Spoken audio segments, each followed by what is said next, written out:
All right, everyone. Our next speaker is David Lundgren. Dave is a 30-year investment industry veteran with a focus on technical analysis strategies, particularly momentum and trend following.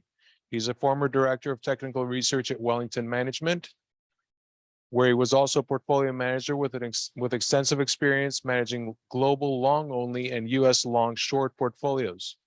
Dave also held senior analyst positions at Fidelity and Thompson Financial. In addition, he has started several research and investment firms, including hedge fund Lyceum Capital, Breakaway Research, and most recently MOTR Capital Management and Research, Inc.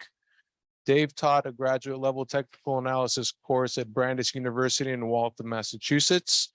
He is also a member of the CMT Association's Board of Directors and co-hosts a very successful podcast called Fill the Gap, the CMT Association's official podcast. Please help me in welcoming Dave Lundgren.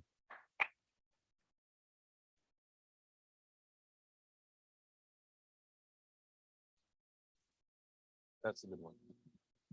Ready to go?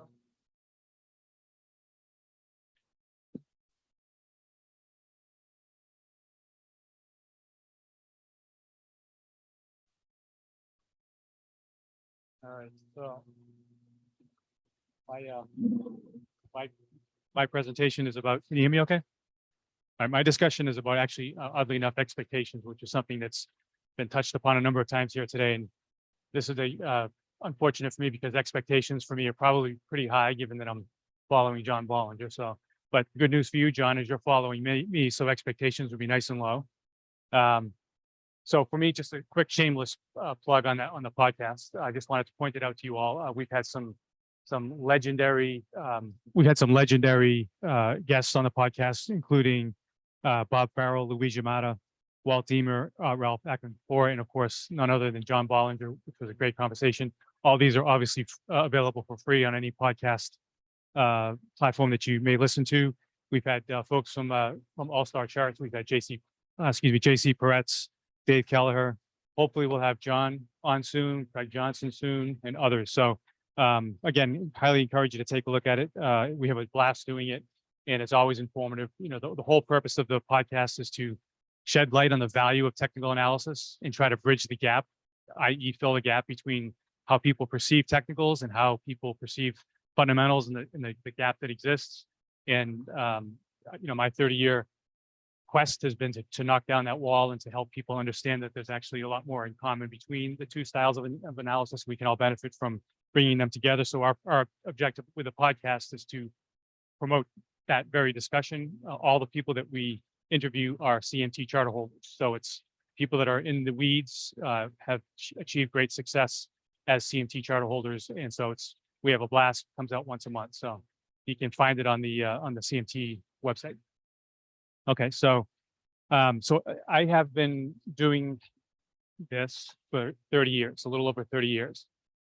And you would think that with all the research that I've done, all the experience that I have, all the people that I know in the business, you know, getting John's work every day, Craig Johnson's work every day, Jeff DeGraff, others, all the back testing I've done, all the studying I've done, that this by now should be easy, especially given the back tests say it should be easy.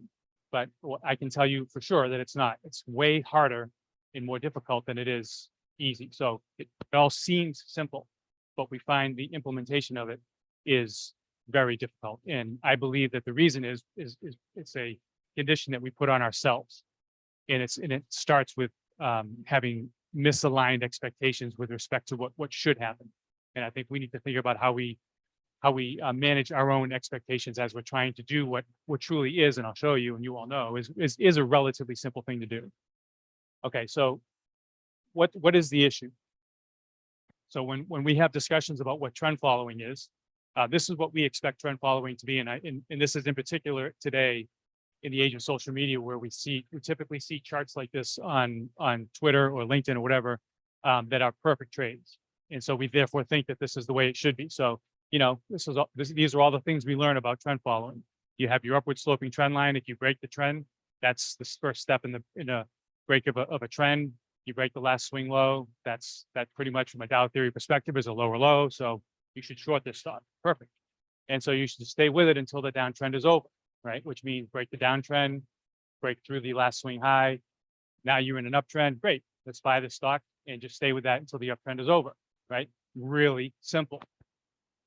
But I have when you actually sit down and do this, it's a lot harder than that.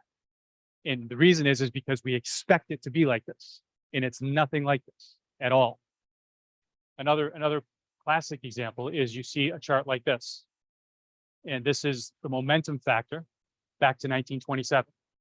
And this line is the market. This line is the top decile of momentum. And it's almost like stop right there. What do I even have to do anything else? Let's just do this, right? So the reality is momentum is a very strong factor. It does vastly outperform over time.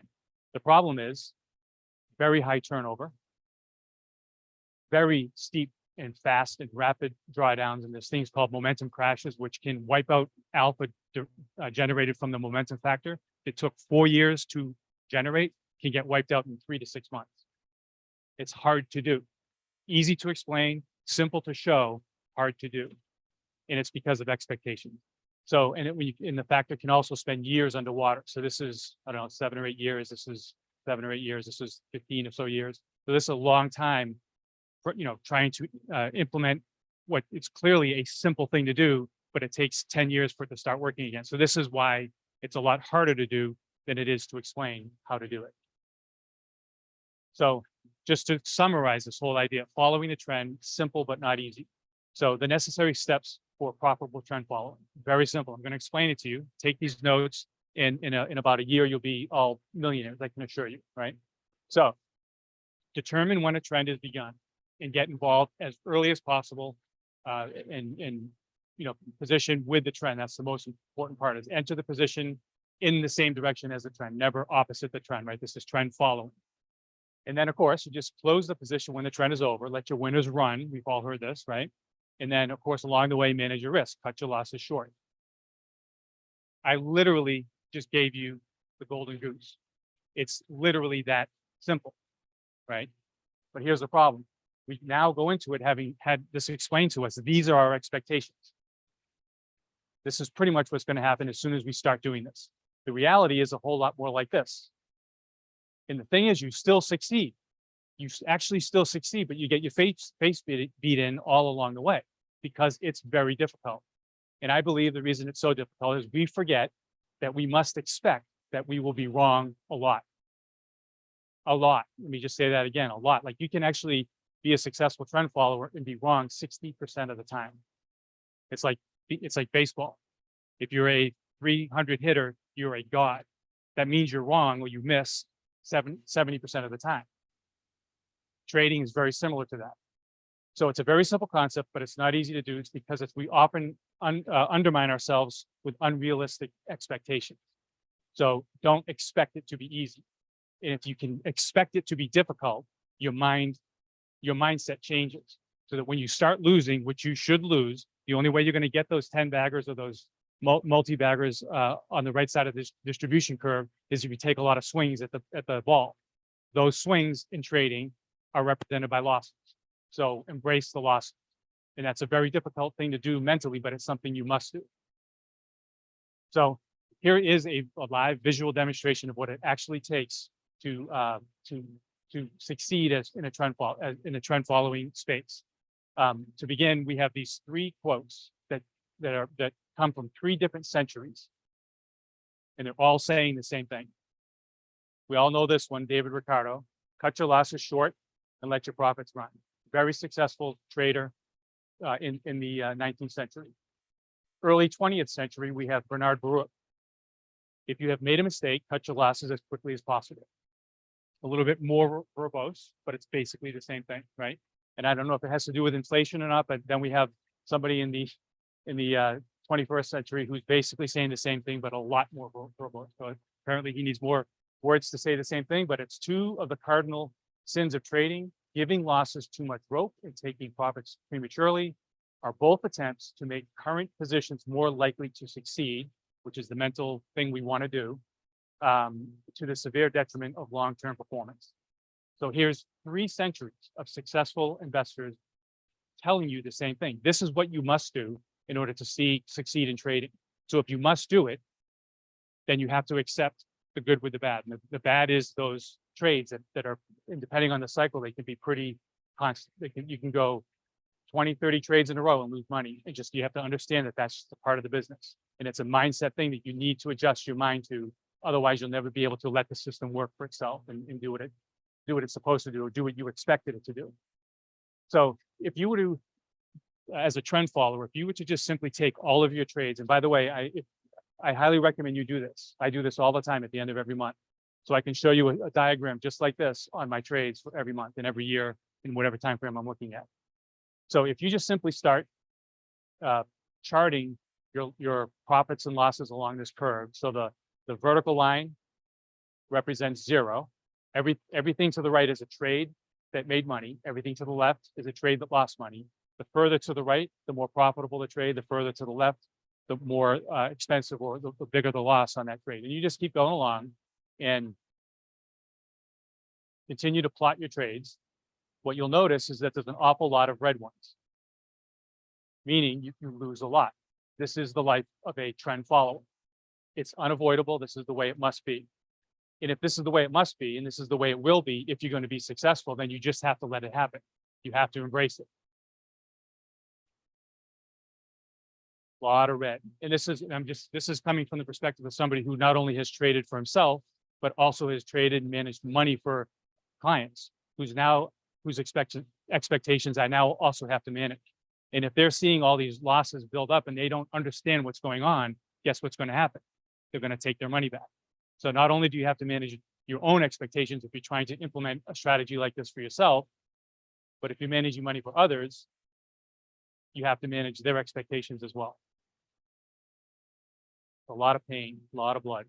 Okay, so if you look at this diagram, you get a sense for what it is, and you probably recognize it as being a positive skew, but this is a visual depiction of successful trend following. This is cut your losses short and let your profits run, let your winners run, right? Taking losses is necessary. So if you find yourself getting beat up, don't take it personally. Do your job. Like, as Coach Belichick would say, do your job. This is what you must do to succeed. Now, in a bull market, what we find happening is that vertical line shifts to the left. And we end up having a lot more winners. And we're like Midas touch. We can't do anything wrong. From 2020 to 2021, I don't think I've ever had a hit ratio that was higher than that in my career. I think it was like 86%. Literally couldn't do anything wrong. I was brilliant. And then came along 2021. And the line shifts to the right. But what ends up happening is you end up losing a lot more and more. And I would just say that as you're implementing your strategy and you're being as disciplined as you can, if you find yourself feeling like you're pretty smart, you're in a bull market. If you find yourself feeling like you're pretty stupid, you might be, but probably not. You're probably in a bear market, right? So and so what you want to do is you want to use your P&L to inform back to you how you should be behaving as you're implementing your strategy. If you find yourself continually getting stopped out of trades that you just put on, then that's feedback from you that the market could be transitioning into a bear market. Then you should start making positions smaller. Don't stop doing what you're doing. Just take smaller risks, smaller risks so that so the system can continue to work, but you also acknowledge the fact that the environment might be changing. So here's what we're not trying to do as trend followers. And if this is not what you're trying to do, then don't expect it, right? Don't expect these things and don't try to do it. You're not trying to always be right. You're not trying to pick the top or pick the bottom. So don't expect to do it. Don't try to do it. Because none of this is necessary to make money as a trend follower. So if it's not necessary, don't do it, right? You're not trying to beat this. I think this is a really important one. I think of all the things, this is the one that I myself personally, I try to remind myself constantly. You are not trying to beat the market every day. In a moment, I'll show you what I think you should be trying to do, that you should be focusing on every day. But this is not it. You are not trying to beat the market every day. You can't control that, right? Focus on the things you can control. You cannot beat the market every day. So don't try to do it. Don't expect that you can do it. So that when you don't do it, which I can assure you will happen, you won't take it personally. You won't think the system's broken. You'll continue to get up every day and sit in your trading seat every day with confidence in your system, right? And not take every loss and every day of underperformance personally. You're certainly not trying to have 0% drawdown. So when you have a drawdown, don't freak out, right? Don't expect it, and you won't freak out when it happens. And you're also not trying to have 0% volatility. So this is what you're not trying to do. This is what you are trying to do. You are trying to expect losses. So when you, so my former boss at Wellington, Frank Teixeira, who's also on the podcast, great episode. When you're operating in a framework where there's a 50 over a full cycle, 50% chance that you're going to be wrong on your trades, how on earth can you have confidence in any single trade? So don't act like you're going like you have more confidence in a particular trade. You should expect losses, and so that when you put a trade on, you may look at the chart and you may love what it looks like, but you should actually expect to lose money on that trade. That's a different mindset than going into it thinking this is going to be the greatest thing since this is going to be the best trade I ever made.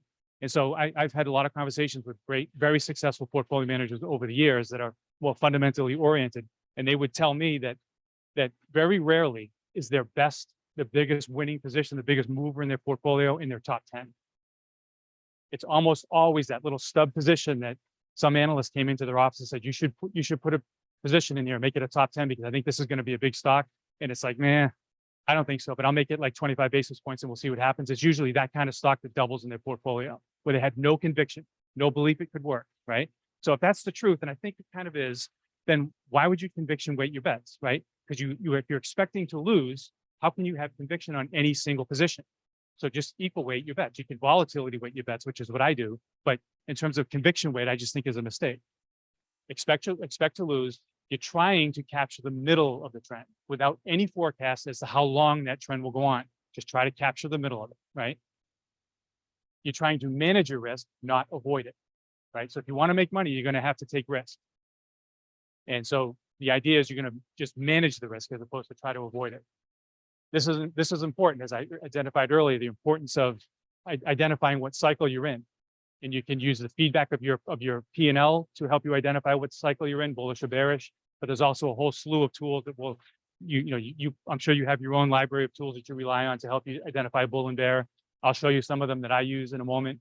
But this is a really important thing because your P&L changes and your expectations should change depending on the environment that you're in. And rather than trying to beat the market every day and ask yourself, how did I do today? Rather than asking yourself that terrible question, because it's impossible to beat the market every day. It's an unrealistic expectation. It's unhelpful. What you should ask yourself every day is the portfolio populated with stocks that have the potential to be right tail events? That's it. And if you can wake up in the morning and your portfolio looks like that, and you go to bed at night and it still looks like that, that's what wins over time. Don't ask yourself, did I beat the market today? Ask yourself, is my portfolio populated with potential outliers? I'd far rather answer that question every day rather than how did I do today relative to the benchmark, because it's completely irrelevant. It's completely out of your control. This is in your control. This is not. And it all just kind of feeds back on your mindset and helps you have a more productive, helpful mindset to be able to actually implement a strategy where there's a very good chance you're going to fail in the short term. Yeah. Could you expand a bit on the potential outliers? Because I think for some of us, potential outliers means, penny stocks or like biotech stocks that have like one binary event that might either, if it goes well, great. Otherwise, you just watch the company sink and then. Yeah, Yeah. what do you call it? That's actually this slide, but there's more. Your question's a little deeper than that. So than what this slide has to say. So I'll answer that and then fill in the answer with the next slide. So the outliers are just those stocks where you think about something like William O'Neill's work, the CAN SLIM. Though that acronym, if you can find companies that meet all, I think it's 7 of those letters in the acronym, those are outliers. And if you can wake up every morning and say, okay, does my portfolio, every stock in this portfolio meet this criteria? That's William O'Neill's criteria. And I think it's fair to say he did pretty well with it, right? I have my criteria. I've done a lot of research. I have relative trend, momentum, in price trend and sector and industry group work that dictates in this next slide as well, dictates to me what is a potential outlier. And as long as my portfolio is constantly full of those names, that's what I'm focused on. So like my wife, John, I love my wife as well. She used to always, and my kids used to always ask me, how did you do today, Dad? They don't ask me that anymore. In fact, they don't ask me anything about the business because now they have to ask me, is your portfolio full of outlier stocks, Dad? And it's like, I can't believe I just asked you that question. So they stopped asking me, but that's the right question, right? So this is another very important ingredient for what you should consider as an outlier. Now, this obviously only pertains to stock because you can't do this with commodities. But William O'Neill did this study where he went back and studied all these 10 bagger stocks to find out what their commonality was. Unfortunately, John and I were discussing this at lunch. He never published that study, but this is a study that that was done by Morgan Stanley, and what it shows is that so this is very hard to read, but here this is a 1 year, 3 year, 5 year, and 10-year time periods. And what they did was they looked at all of the top quartile performers in any of these periods and just assessed what drove the returns in those stocks. And in any given year, almost half of what a stock did was based on valuation, expansion, and contraction, which to me, if you ask me what's the best sentiment gauge in the world that you can monitor, it's valuation. It's like, how much is somebody willing to pay for in terms of the earnings? And obviously the higher, the more they're willing to pay, the more confident they are. So it's a very high, it's a very good expression of sentiment. But what we find is that, and this shouldn't surprise anybody, but is that I don't know how to use a clicker. No, but that in the very short term, a large part of what drives stock returns is sentiment, valuation, expansion, and contraction. All the rest of it up here is various fundamental inputs. But as you move out in time, and particularly you get out to 10 years, but even 3 years, we find that 95% of what drives a stock's price is fundamentals. In particular, 74% of what drives a stock's performance over time is top line revenue growth. That's pretty much what William O'Neill found. So that's why he looks for 20, 30, 40% top line revenue growth. So when I look at my portfolio, that's what I often find. Not always, because I'm listening to the market, because the market is looking forward. And when I first started buying energy stocks, they didn't have the criteria for this. But it turns out, if you actually now today, looking back a year or so on that, what we now have in the rearview mirror of relative performance, we know energy has done really well. If you actually bucket the market by revenue growth, you find that the sector that's most represented in the highest revenue growth is energy. So that's what the market was telling you 18 months ago. So that's why I don't use this as a first selection tool, because the market could be perceiving or picking up on that future revenue growth. But this is, if you want to look at just at a very general sort of high level analysis of what drives long-term stock performance, it is indeed strong fundamental growth. And so the way I say it is that the better the fundamentals, the better the price trend. So I like to look for multi-baggers with very high revenue growth. And of course, William O'Neill did a great job with that. So it's obviously proven out. Now, I've had some success with it as well. So what should we be focused on, right? If there's so many things that we can sort of exert our focus upon, what should we focus on? I would say you should focus on what you can control and ignore what you can't. So these are the things that we can control. We can control our risk. We can control how much we paid for something, in the cost of the trade, and the impact we have on the market when we make our trades. We can control what we do with our time. Unless you have a 2-year-old, then you can't.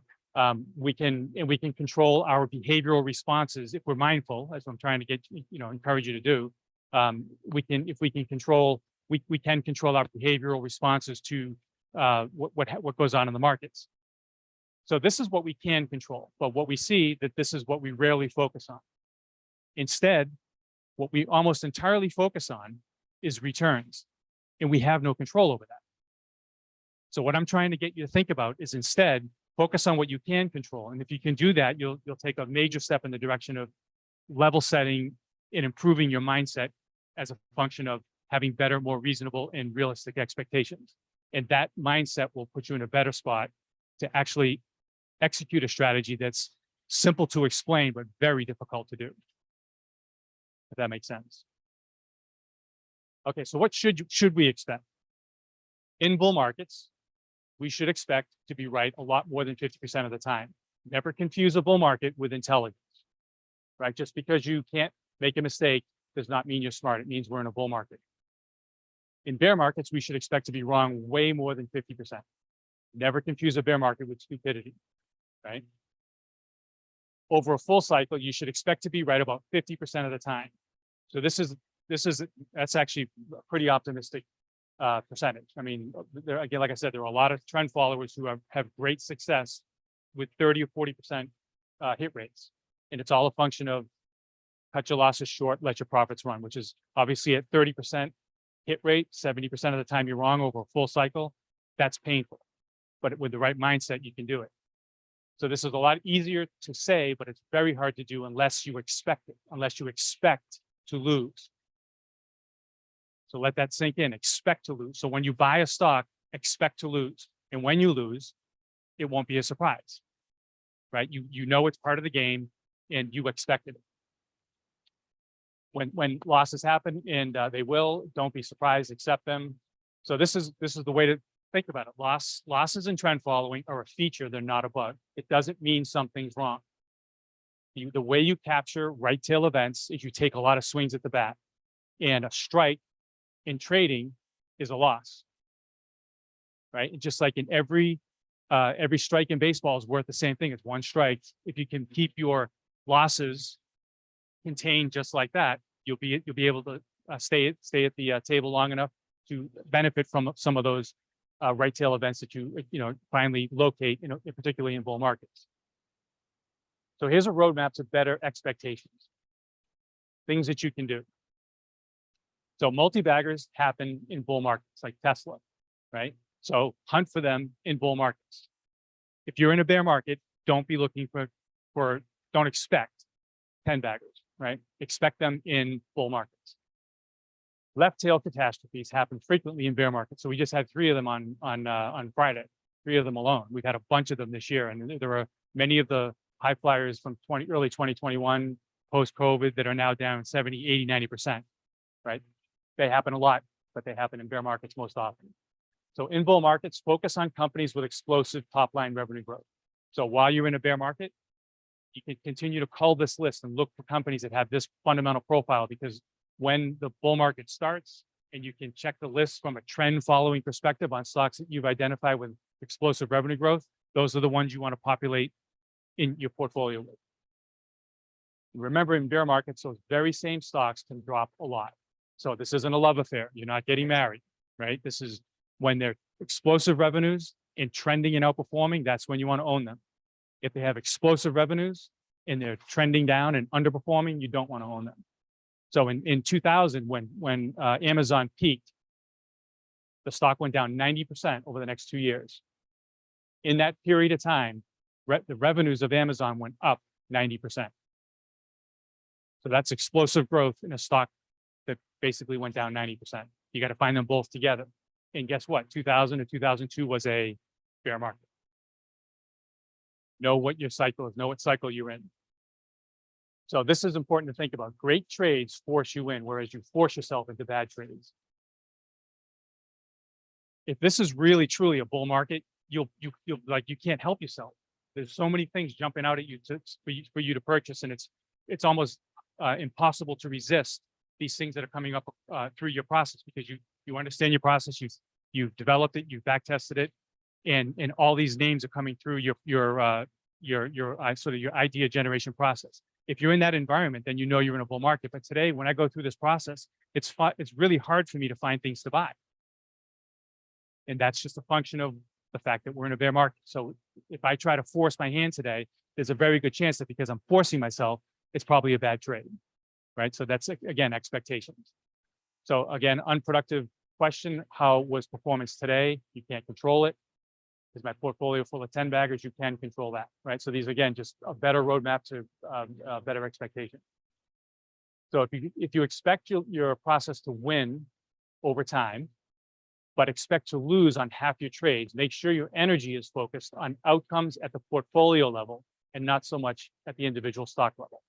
Because remember, you're going to lose a lot at the individual stock position level, but your portfolio should win because of the right tail event that you have managed to capture in your process. So, but if you're constantly focused on the individual stocks and just letting yourself get beat up because you're wrong half the time, you won't be able to execute the process properly to enable the portfolio to actually reflect the value of the strategy. Okay, so some final thoughts on expectations. So this was another guest from the podcast, Rusty Vanneman. He's actually a good friend of mine. Episode 18. This was an unprovoked comment, but this is exactly what I'm talking about. He said, I've been now over 30 years managing investment portfolios, investment teams, and investment messages. So he spends as much time managing expectations of himself, his team, and his clients as he does managing the portfolio. I can relay a story of where we had this was completely on us. This was our failure as a team, but we had a very large client in 2000, I think it was 11. We legitimately had a bad year, but we could explain why the year was bad. But the client didn't quite understand it as well as we did. And we were saying, you know, we're putting, the team is adding money to the portfolio. We believe in this process. We expected it. All these things were like within the realm of what you should expect from this process in any given year. There's nothing wrong with the system. All these things that you should have in your mindset, as I'm saying. But we failed to convey that same level of confidence in those proper expectations in the client's mind. So the client took the money out, and about 2 or 3 months later, our performance bottomed, and we went on to win the Lipper category performance award for our category. And that was our fault, not properly helping the client to manage his or her expectations. So expectations are important, not just for you, but also for your clients if you're managing money. So don't forget that it's not enough for you to believe in your process. It's not enough for you to believe in yourself. It's not enough for you to have proper expectations, but your client has to have those same expectations. So I thought this was interesting. This was from Morgan Housel's blog, and he just featured this Twitter exchange between this gentleman here and Elon Musk. And this person, this is back in 2018, he had just tweeted that you know, if Elon had just left his 160 million PayPal payout and just left it in PayPal, he'd be worth $21 billion today, which is 133x gain. Talk about a 10 bagger, right? But instead, he took that entire amount of money and he instead invested it in creating the first mass manufacturing car company in the US and a company to go to Mars, which is kind of insanity when you think about it. So much so he actually called him an effing legend. So we know all this. We can call him a legend today because we have the benefit of hindsight to see, like we can now tell you that Warren Buffett's the greatest of all time. But today, who's the best investor? Who will be the best investor over the next 30 years? You have no idea, right? But we can look back and see that Elon Musk made a great call. But we as observers, that's how we interpret it and that's how we see it. This is how Elon Musk saw it. His response was, to be frank, in the early days, I thought there was a greater than 90% chance that both SpaceX and Tesla would be worth zero. This is Elon Musk managing his own expectations. The press in aerospace/automotive industry at the time correctly agreed with me. So he had really low expectations, which enabled him to really go for it and really execute his plan. And so he followed it up with this. It took an utterly insane amount of work to move the SpaceX and Tesla success probabilities above zero. Right? So low expectations, incredible work ethic. That's what it takes. And if that's what Elon says, I'm willing to listen, right? Okay, so I get this this question a lot. Any books that you'd recommend? John just gave a bunch of them. I have all those books that you mentioned. Fortunately, none of them are on my list, so this is going to be quite the list of books here. But here's how I like to say it, because I could easily put all those up. I could put a whole bunch of others, Mark Douglas's books, et cetera. Or you should you should have all these books. But the way I like to answer the question and provide value beyond just the list of books is to demonstrate this way. So this is absolutely a book you should all read. I read this book every year. You should all read How I Made $2 Million in the Stock Market. I read this book every year. You should read How to Make Money in Stocks. I read this also every year. And you should also read Trade Like a Stock Market Wizard. Guess what? I read this every year. Some of these I read more than once a year. Here's the point I want to make, though. This book was written in 1923. This book was written in 1960, 1988, and 2013. So almost 100 years separates the first book from the last book. These guys are all not just authors, they're all actual practitioners in there managing their money using trend follow, very, very similar trend following and momentum strategies. The point is, clearly, demonstrably, over 100 years of hard fact and proof, this process works, but only if you manage yourself properly. And if you read these books, especially Jesse Livermore's Reminiscences of a Stock Operator, the mental issues he went through, and whenever he had that lapse of expectation and that lapse of judgment based on his failure to properly maintain a proper mindset, it's when he blew up, right? So it's just a fascinating read, and they're all very similar. People have asked me how come, if I've ever thought about writing a book. The truth of the matter is there's no other book to write, because there's nothing I could write that's not already in these 4 books. This is 100 years of success using trend following. So it's not the book, it's not the strategy, it's us. It's us. We need to properly develop our mindset to be able to do this, because as I said, it's simple, but not easy. Okay, so let's look at this through my lens and how I'm looking at the world. So we know obviously that the market is down 20%. When you go back to the 1929, whenever the market goes down 20%, from there, it's done one of 3 things. It's either just kept on going, it's bounced back to the 200-day average, and then rolled over again, gone on to new lows, bear market continued. And then in some other instances, which you can see on the right, the market bottomed when it was down about 20% and then just went on to new highs. So this is back to 1929. So this is, the question is, of course, what can we learn from history that can help us try to put a roadmap to where we are today? So when I put this together, obviously we had not yet tested the 200-day average. So the question was really just an observation. Here's the 3 potential roadmaps. We can say that since then, this is what's happened. So I think it's obvious we can rule this out, right? Because we didn't just keep going down. But we can say for sure that we rallied back to the 200-day average. So this is definitely in play. We can't eliminate the possibility that this is the base. That's very possible, right? But John used the concept of first principles, which I'm a big advocate of as well. What I refer to them as, I guess, just because it's more trend following related, is just this notion of the inviolable rules of trend following. And so, from a fundamental perspective, I just showed you there's fundamentals drive prices higher, but fundamentally, what's actually happening in the fundamental engine can be very different from cycle to cycle, even for the same stock. It could be unit growth, it could be price increases, it could be market share gains, it could be all kinds of things that are driving the fundamentals, that top line growth.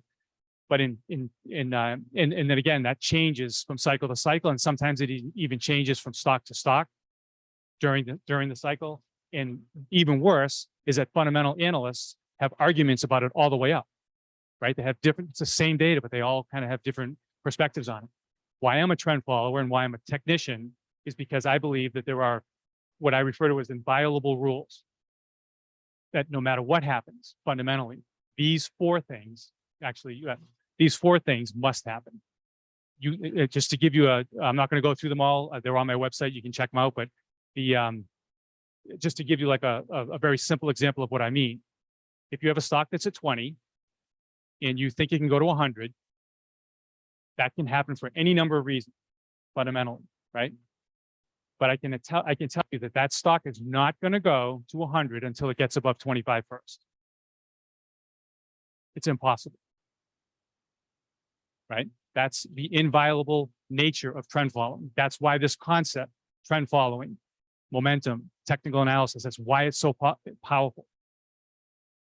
So I'm showing you here two scenarios that remain. So we're not sure yet if this is a bottom or a base, or if we're just kind of going down through the lows and resuming the bear market. But what I can tell you right now is that it absolutely, positively, unequivocally is not an uptrend. That I can tell you for sure, right? And so I'm not going to be bullish until it is an uptrend. That's based on the inviolable rules of trend following. So it could be this, it could be that. I don't know, but there's no reason to be bullish yet. And when there is a reason to be bullish, then you can get fully invested in, whatever because again, you're not trying to pick the bottom, you're not trying to buy the bottom. Whatever you missed by not buying this, first of all, you should have been doing pretty well in through here by not losing a lot of money. So you have that cushion. So you'll give up some of that cushion here. And then if the trend evolves, and I'll show you what I'm looking at today, but if the trend evolves and you're now back in an uptrend, by concentrating your portfolio in 30 or so market leading high growth names, whatever you lose or miss coming off the bottom should be made up for pretty rapidly by that concentrated portfolio relative to a benchmark that owns everything. That's the mindset, right? That's the expectation. So are we in a cyclical bear or a crisis bear? So we're down 20%, so we know we're in a bear market, right? So since 1940, there have been 17 20% declines. These slides they'll be all available if you want them, just ping me on email. I'll happily send them to you. Once you went down 20%, half of those instances bottomed and went to new highs. The other half just kept on falling eventually, either going to the 200-day and then falling later. But so in half of these instances, that was it. In the other half, it just kept going. The line in the sand between the two is crisis. So you have a cyclical bear, which is pretty much people freaking out about fundamentals. And then you have a crisis bear, which is fundamentals. There's actually something to worry about. So what I've done is I've just gone back to 1940 and I just mapped out all of the 20% decline, which you can see in this yellow line. That's on average what's happened. The green line, this is obviously with hindsight, but this is just helping you develop a potential roadmap for what it might look like if it's the cyclical bear and we're just going to continue higher. That's that green line. And then the red line is the average of those crisis bears, where you may have bounced a little bit, you may have gone straight down, whatever. But the point is you didn't go up. So that's what on average, what that red line looks like. And then this blue line is right now. This is as of Friday. So I don't know. I already have enough evidence to say that we're not in a bull market. I already have enough evidence to say that we're not positioned to go sustainably higher. So that leaves us with sort of sideways to down. And I have these roadmaps, and it sure does look like it's following this roadmap more than any of them. And that right there is where all of those instances first got down to negative 20%. Okay. From a philosophical perspective, how am I doing with the time? What's that? 5 minutes? Okay, quick. So the market can either go up, down, or sideways. And I believe this is how my mind works. This is how I try to manage risk and manage the fact that I don't know the future. I try to eliminate using the inviolable rules of trend following. If I know that this is not an uptrend, then I can at least know for sure that we're not going to go higher. That's good enough for me. That leaves me with sideways to down. And I know what to do in that situation. So when I do that exercise, I do that in 4 time frames. So we're familiar with Charles Dow's Dow theory. He used the ripple, the wave, and the tide. I manage 4 time frames. I didn't know what to call it, so I called it spray. But it's the daily time frame, the weekly, the monthly, and the quarterly. And what I want to point out is that during the rally from June to the 200-day average, this short-term risk gauge was down in risk off. And when it got to the 200-day average, it was up to here. And of course, we can see that it's now started to move back down.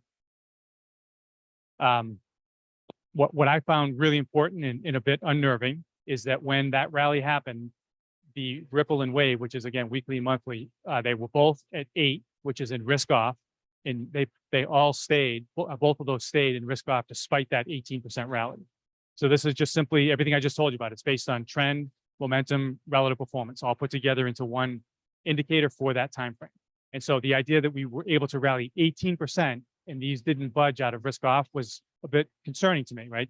Indicating that none of those inviolable rules of trend following were checked off in this time frame to remove the risk of a risk off event. So then we've now started to roll over, and so that leaves me with sideways to down. And these are the most recent incremental changes in these indicators. So this quarterly time frame, this is what's important, is at 6, which means it's mixed. So when you have a cyclical bear market, the quarterly time frame typically gets down into here. For it to go lower than this, that means you've kind of taken that step into the crisis bear market. And the risk that that's going to happen will be there, just based on the inviolable rules of trend following, will be there until these get better.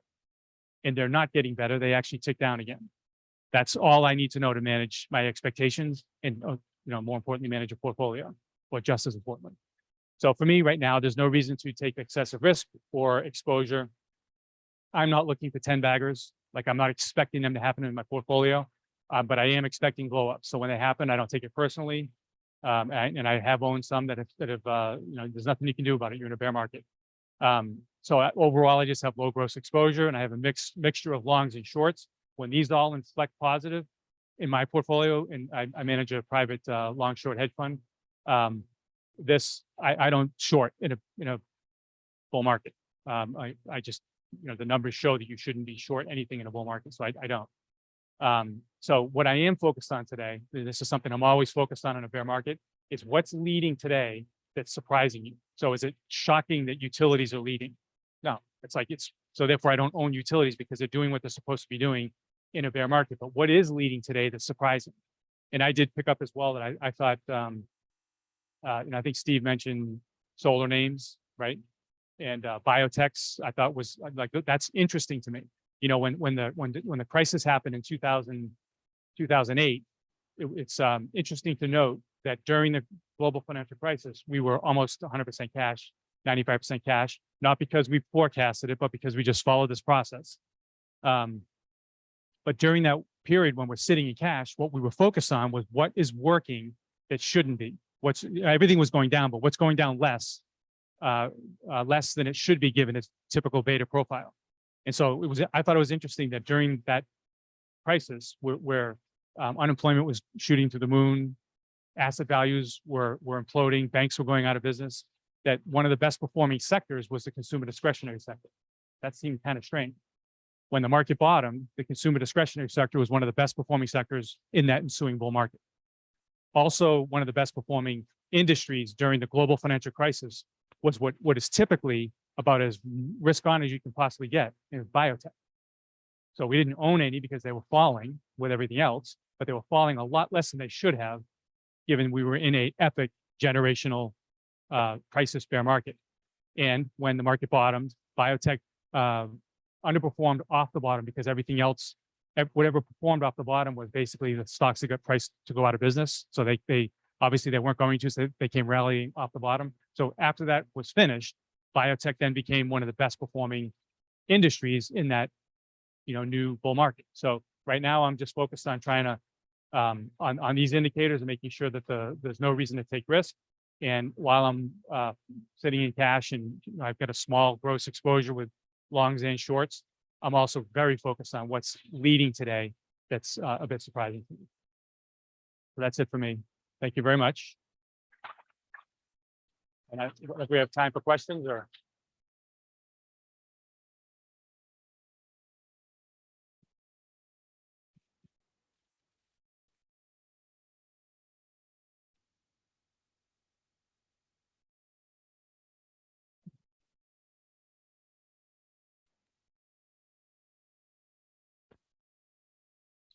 Yeah, it's anybody who knows me knows that I'm not particularly smart, so it's pretty simple.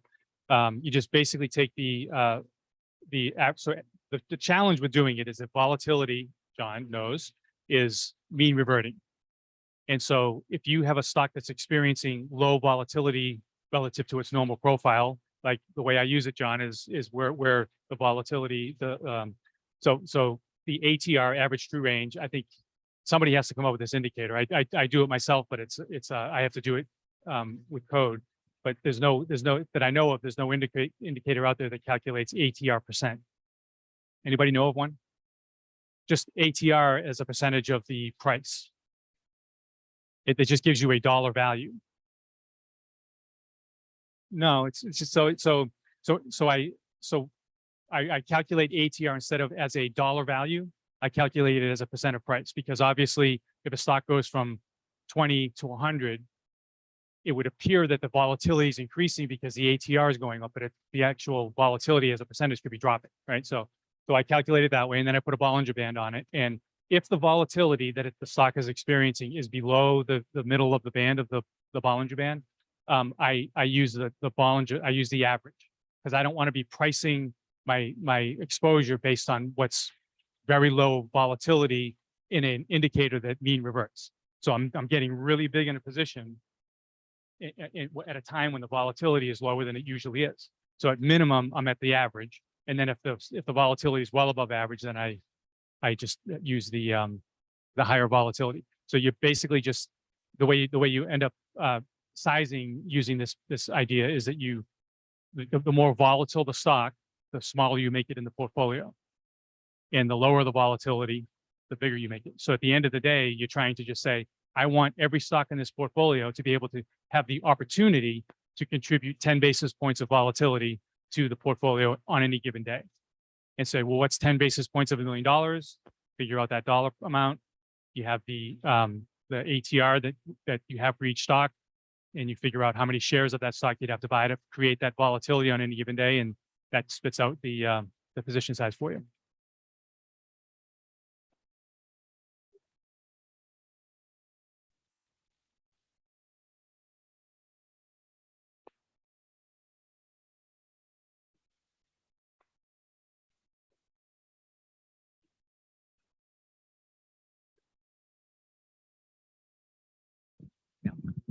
I said two-part question. What period ATR do you use? 21 days, so a month. Okay. And then when you position size based on volatility, do you then leave the remaining capital on the table, or do you invest the other capital? Because then you're actually doubling up risk, right? If you use the other part of the capital on something else. So I put it in something else, but I'm not sure how you mean that you're doubling up your risk. What I mean is that if a stock is very volatile and I take, $10,000, $100,000 positions, and stock is twice as volatile, so I'm taking a $50,000 position. Then if I use the remaining 50,000 for something else, I'm doubling up the risk, because the idea of only investing half was to, because that volatility will play itself out anyway. Right, but let's say it's $50,000 that you put in one stock. You could be taking 50,000 and putting it into another stock that's half as volatile, right? And so that's one. And then where I thought you were going, so I'll say this anyway, just in case it's on your mind or somebody else's, is that you could say, well, let's say you've got two stocks that have an ATR of 4.5%, and you have two stocks that have that. So why don't you just put it all in one stock if it's basically the same dollar amount in two different stocks? It's because of idiosyncratic risk. You're kind of diversifying away company risk. So it's not really quite the same as just putting it all in the same stock. Got it. And of course, most of the Can Slim stocks are 12 and 20% type ATR stocks, right? I don't. That's high, but high volatility today is about 8%. And when you do this, if you just one of the indicators that I track is I just look at where every stock is in relation to that Bollinger Band, and you can determine whether the volatility is rising or falling, or if it's above or below the average. And you can say, like right now, I think it's like 89% of the market is experiencing below average volatility, but it's bad volatility. So you can break volatility into two components. because, volatility is up volatility and it's down volatility. Up volatility is good, down volatility is bad. So you can also break that into that indicator into what's the average percentage gain when it's good volatility, what's the average percentage gain when it's bad volatility, and then you calculate the average of those two things. And if the average of the good volatility is above the average of the bad volatility, that stock is experiencing on average good volatility. You can do that across an entire, I have like 2,200 stocks in the database that I follow, and just get a sense for, from a bottom up perspective, what's the average volatility of the average stock in the market. And it's really morphed quite a bit off the bottom in June. It's obviously, as you can imagine, the average volatility was very high in June. Was there another? John? It's me. Yeah.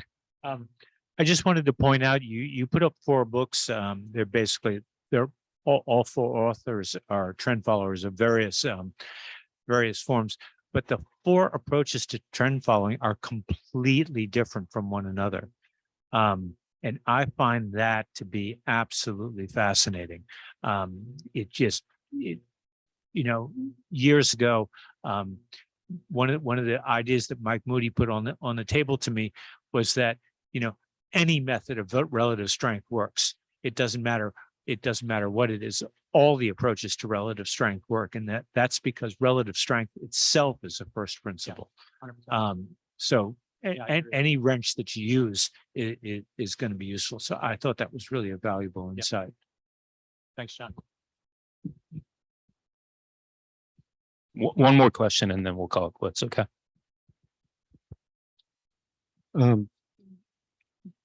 In terms of generating alpha in your fund, what do you think about constant trading versus diversification? Because the more diversification you do, like you said, picking 2 different stocks, so instead of 20, say pick 100, you are now getting closer to market returns versus generating 100%. alpha. Yeah.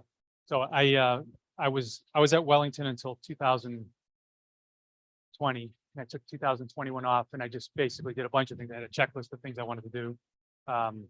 And one of the things was just to do a ton of back testing. And one of the observations I came up with was what I found anyway, was that once you start building a portfolio that has more than 50 names in it, you just started getting more and more market-like returns. So I'm more in the, 30 to 40 stock portfolio level. Yeah, so I agree with you. Okay. Thank you, David. Thank you very much.